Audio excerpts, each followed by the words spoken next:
What's going on, guys? 68 Charger here. Welcome back to the page.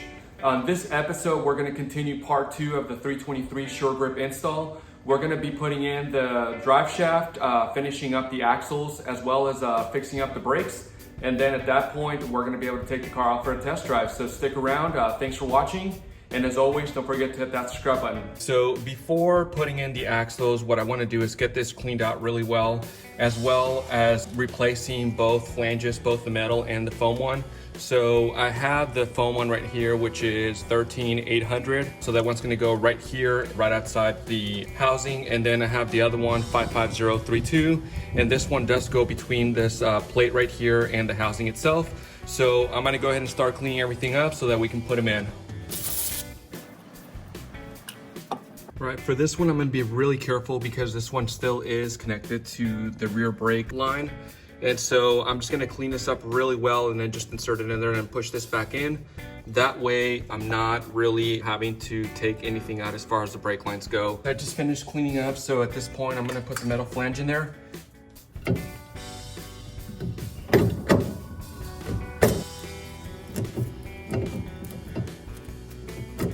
So I just installed both flanges. So before putting the axle back on, I am gonna have to re-grease all the bearings. As you can see, I cleaned it out really well just to make sure that everything was clean.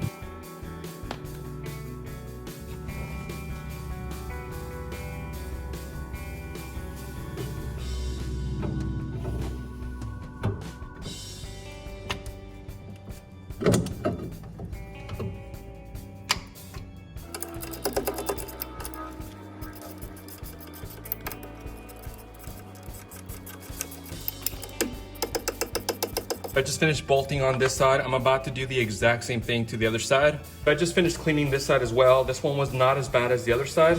So next step to do is just to put that metal flange and then I can put the foam one back on.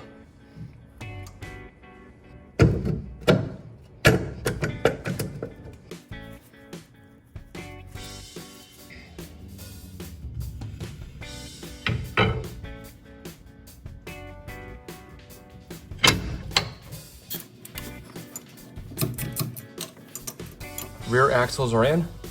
So at this point, I just need to start building up the brakes and then we can put the drive shaft in.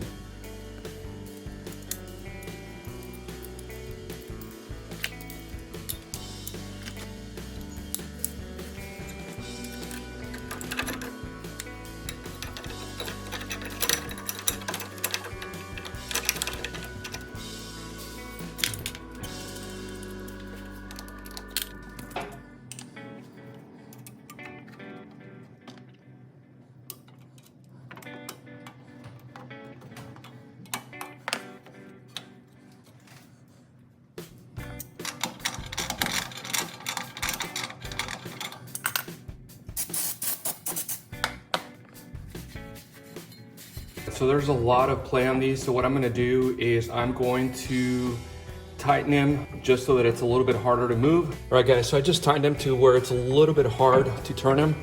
That's kind of where I want them right there. And so now I'm gonna go over to the other side and do the exact same thing.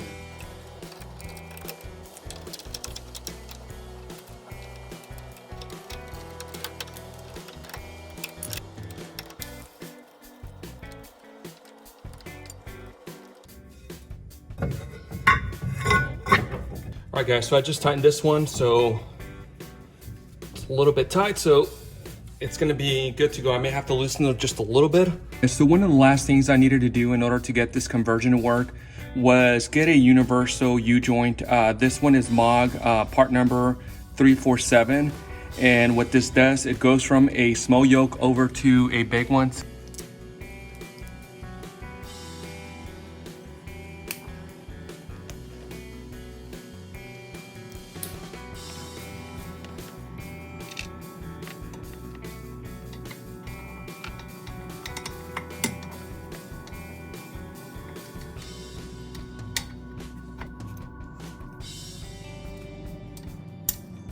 So the next step is just installing the 7290 large U-joint straps. So I'm about to do that, and then we can start putting in the gear oil and we'll be good to go.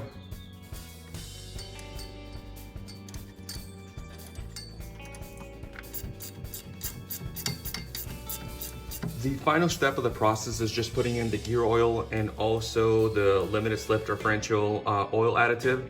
So I'm about to do that, and then once I finish that, I'll be able to put the tires back on and we'll be able to test drive the car.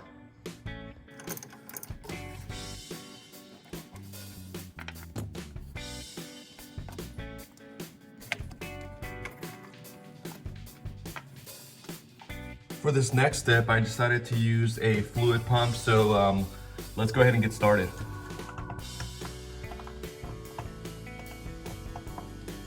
All right, this is taking a little longer than expected, but we're almost there. We're at about a quart and a half, so we're gonna get going until about maybe 3-ish. So I just finished filling up the gear oil. All I need to do is just tighten this thing right here, and then at that point, we can put the tires on and we can go for a test drive. I think that should be good.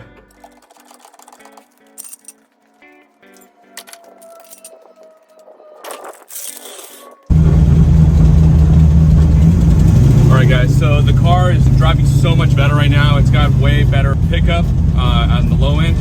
As soon as I hit the gas, it goes. So let me go ahead and show you.